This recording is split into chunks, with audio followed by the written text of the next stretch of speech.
A Maldita Casa de Gerhard. Gerson, 38 anos, 1,70 de altura, 70 kg, moreno claro, cabelos pretos e curtos, trabalhava há 2 anos na imobiliária da família, como avaliador de imóveis. Foi a extensão de sua formação profissional como corretor de imóveis. O pai, Sr. Álvaro, diretor proprietário, gerenciava a empresa muito conhecida e de renome na capital gaúcha. Era fim de tarde e, mostrando alguns documentos ao filho, disse: "Recebemos esta casa para avaliar e vender. É coisa de herança já liberada para negócio e preciso que vá lá. Parece que é uma grande propriedade, com uma mansão desabitada há tempos. Pertenceu a Wolfgang Gerhard. É de família germânica, e acho que a casa tem esse estilo. Com certeza precisa de reparos, mas, de preferência, que fique a cargo de quem comprar." "Ok, amanhã cedo vou lá", respondeu o filho. Gerson era casado com Ângela, loira clara, 35 anos. 1,65 m de altura e 60 kg bem distribuídos.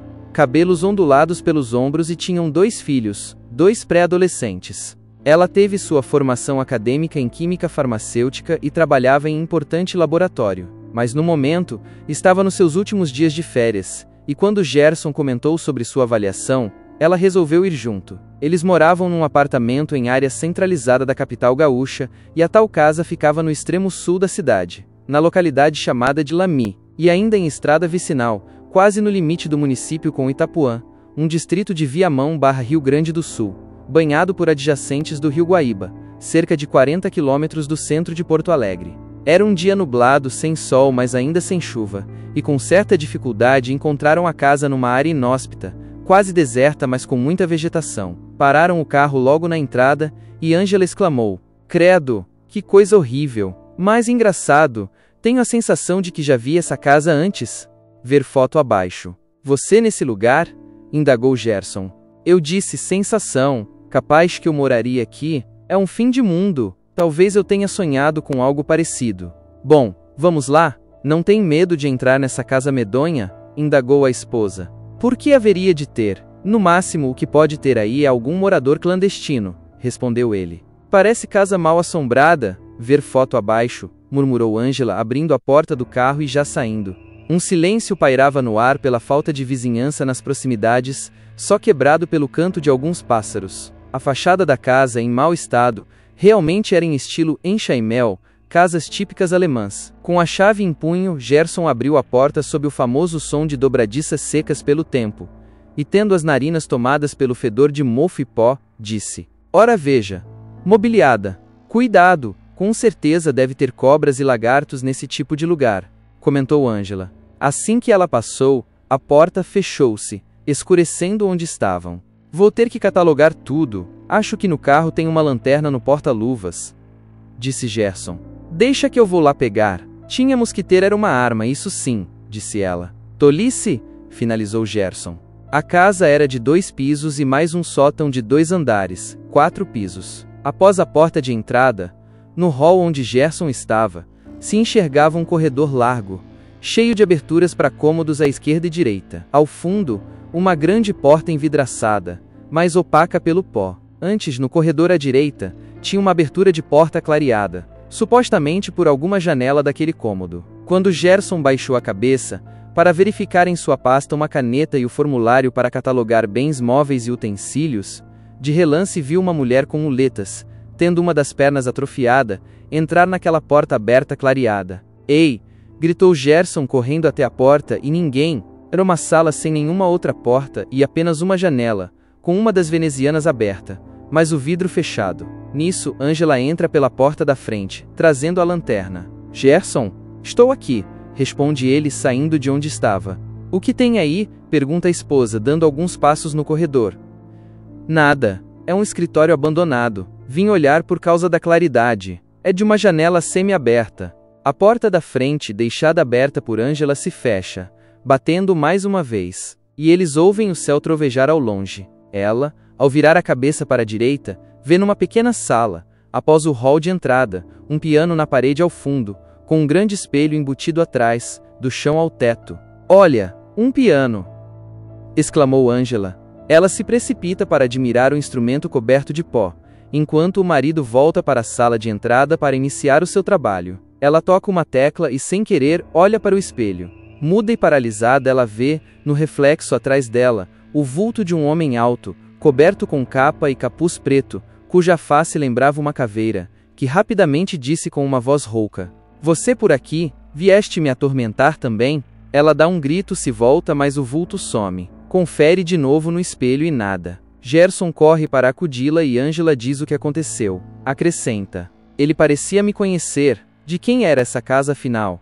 É de família germânica e o herdeiro não quis tomar conhecimento de nada, pretendendo vender logo. Alemães, nem eu nem você temos essa descendência. Pelo que sei, seus pais e os meus, e até nossos avós, nada tem a ver com essa raça." Percebendo a esposa mais calma, Gerson conta sobre o vulto da mulher que ele viu instantes atrás. "Eu vi um homem e você uma mulher. Tá bom isso. Ao menos ela não te disse nada", ironiza Ângela. "Vamos voltar para a sala da frente. Agora ficaremos juntos", determinou Gerson. "Eu disse que essa casa era mal assombrada", resmunga ela. "Pelo que sei, assombrações só assustam. Não podem nos tocar", encoraja o marido. Enquanto isso, o tempo lá fora escurece para forte chuva, e a casa anoitece por dentro. O trovejar de relâmpagos, agora, é mais perto e anuncia um mau clima. Gerson ironiza: "Não é você que gosta de filmes de terror? Parece que estamos vivendo um. Por favor, segure a lanterna e foca nos móveis um por um, para que eu possa catalogar, sim? Assistir é uma coisa, estar dentro de um filme de terror é outra", disse Ângela ao segurar a lanterna. Nisso, ouvem um gemido doloroso vindo do fundo do corredor, após a porta de vidro, roubando a atenção do casal. "Que diabo é isso?"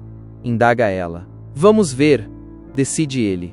"Pode ser aquele homem de novo. Ou a mulher", completa Gerson. Ao abrir uma das abas da porta de vidro, viram uma ampla sala de jantar, que se estendia no sentido horizontal, em relação ao corredor, com longa mesa ao centro quase no comprimento da sala, e com 20 cadeiras ao redor. Havia também outras 3 portas de vidro e com 2 abas, nas outras 3 paredes divisórias. Para o lado direito, no chão, um homem se arrastava com as 2 mãos, tendo seu corpo formado até a cintura. Vestia uma camisa de manga longa, de cor branca encardida, e seu aspecto era de sofredor, desnutrido e sujo. Foi se aproximando, se arrastando e, quando chegou perto do casal, levantou uma das mãos como se pedisse ajuda e sumiu. Gerson e Ângela ficaram mudos por instantes, e antes mesmo de falar, um choro de criança pequena passou a ser ouvido vindo do andar de cima. Era um choro doloroso, e o casal se apressou em abrir a outra porta de vidro, da direita de onde estavam, e seguindo o som, subiram a escada, iluminada apenas pela lanterna. Em cima, era um corredor largo, bem sobre a sala de jantar, com 6 portas, possivelmente para 6 quartos, tendo a segunda porta desse corredor, mais ou menos ao meio, já aberta, de onde vinha o choro, cada vez mais forte, de uma criança de colo. Ao chegarem na porta, pararam ao ver uma criancinha, com cerca de 9 meses, deitada numa pequena cama, e, ao se aproximarem, ela virou o rosto para eles, mostrando parte da outra face severamente queimada, quase aparecendo os ossos. Ângela, cheia de compaixão, foi tentar pegá-la, mas a criança desapareceu, sumindo a olhos vistos. Um murmúrio de gente e passos se arrastando passou a ser ouvido do corredor, onde há pouco estavam. Saíram do quarto e Gerson usou a lanterna para vê-los. Um pequeno grupo de pessoas, com rostos deformados por queimaduras e outras feridas, se aproximavam, vindos do fundo desse corredor. Alguns com tocos de árvores, improvisando muletas, com suas pernas atrofiadas, outros com apenas uma das pernas, tendo a outra amputada, e também vários outros no chão se arrastando. Seus aspectos eram de pessoas desnutridas, sujas e esfarrapadas. Não falavam, apenas gemiam e alguns choravam. Entre eles, homens e mulheres adultos, idosos e crianças entre 5 e 10 anos, todos com algum tipo de deformidade e com os mesmos aspectos. Gerson e Ângela, em pânico, trataram de sair dali e também da casa. Relâmpagos e chuva torrencial cobriram o lugar. Ao descerem e passarem novamente pela sala de jantar, viram que havia um grupo bem maior de pessoas parecidas com as que acabaram de ver no andar de cima, rodeando a mesa. Com cautela, o casal foi para a outra porta de vidro já aberta anteriormente à sua esquerda, e se apressaram para a porta da frente. A porta trancou e, enquanto Gerson tentava desemperrar, Ângela olhou para trás e deu um grito. Dezenas de vultos negros tomavam conta do corredor e se aproximavam deles, cada vez mais. Ao mesmo tempo, se ouvia pela casa gritos desesperados, choros e bateção de martelos em ferro. Com fúria, Gerson conseguiu abrir a porta. Quando saíram, viram nitidamente diante deles um homem coberto de capa e capuz preto, caminhando da direita para a esquerda e dobrando para os fundos da casa. Disse Gerson: "Vai pro carro, querida. Eu já vou." Gerson. "Não!" gritou Ângela ao ver o marido ir na mesma direção do suposto homem. Atrás da casa, a cerca de uns 50 metros, havia uma grande árvore à beira de um rio, que cortava o terreno, cujas duas margens eram tomadas por vegetação. Gerson avistou, sentado no tronco da grande árvore com os pés dentro do rio, aquele homem, de cabeça baixa, coberto de capa e capuz preto. Surpreendentemente, ele se manteve assim, até Gerson se aproximar o suficiente para ambos conversarem. "Quem é o senhor?" indagou Gerson. "Não interessa, basta saber que sou o dono desta casa", respondeu sem se mexer. "E aquela gente, o que é aquilo?" insiste Gerson. "Tudo isso é o meu tormento. Conseguiram sair da casa?" "Pois bem, alguns não conseguiram. Achei que eu tinha morrido, mas não. Ainda estou aqui, eu e o meu castigo. Esta casa vai ser colocada à venda, mais cedo ou mais tarde. E vocês? Continuaremos aqui. Quem quer que venha, daremos um jeito." Gerson firmou os olhos para enxergar melhor o sujeito e pôde ver que o rosto e as mãos eram de uma caveira. Deu alguns passos para trás, virou-se e foi andando em direção ao carro. Olhou várias vezes para trás enquanto caminhava, e a criatura permaneceu sentada onde estava e do mesmo jeito. Entrou no carro e finalmente deram-o fora dali. Dia seguinte, na imobiliária, botou o laudo de avaliação de imóveis na mesa de seu pai, com a seguinte conclusão: avaliação total do imóvel, assombrada. Durante a Rio Grande Guerra, nos campos de concentração nazistas de Auschwitz e Ravensbrück, foi onde foram concentradas inúmeras experiências em humanos, na grande maioria judeus e ciganos encarcerados, fazendo-os de cobaias vivas, para testes de origens médicas e científicas. O alemão Josef Mengele, médico da SS, conduziu e chefiou experimentos médicos desumanos e muitas vezes fatais em prisioneiros de Auschwitz, utilizando crianças de todas as idades, adultos e idosos. E em inúmeras vezes sem anestesia,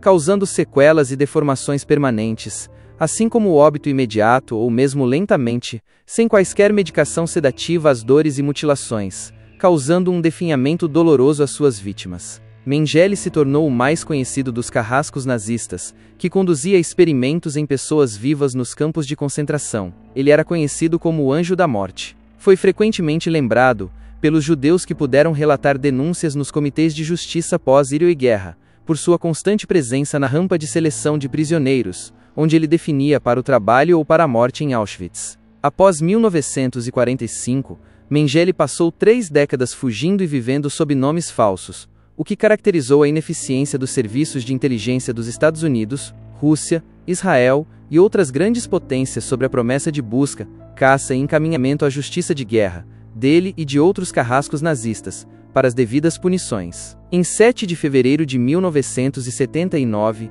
Mengele sofreu um derrame e se afogou, enquanto nadava numa piscina em um hotel resort durante sua hospedagem, na região de Bertioga, São Paulo, Brasil. Ele foi enterrado em um subúrbio de São Paulo com o nome falso de Wolfgang Gerhard. Mas antes disso, soube-se de inúmeros paradeiros pelo Brasil, desse repudiável algoz. Considerações. Pelo ponto de vista espírita, todas as vítimas da Segunda Guerra, e outras, foram socorridas espiritualmente após as desencarnações, sendo a grande maioria já reencarnadas. Espíritos como Adolf Hitler e os seus carrascos, pertencem a falanges trevosas do umbral, e, sobre as suas existências físicas na Terra, não cabe a ninguém julgar esses desígnios de Deus. Não existem regras gerais na espiritualidade, mas a maior probabilidade é de que esses maus espíritos ainda espiam pelos seus males de diversas formas, inclusive em mundos mais primitivos. Na história acima, a casa de Gerhard é um possível paradeiro do carrasco fugitivo e por isso,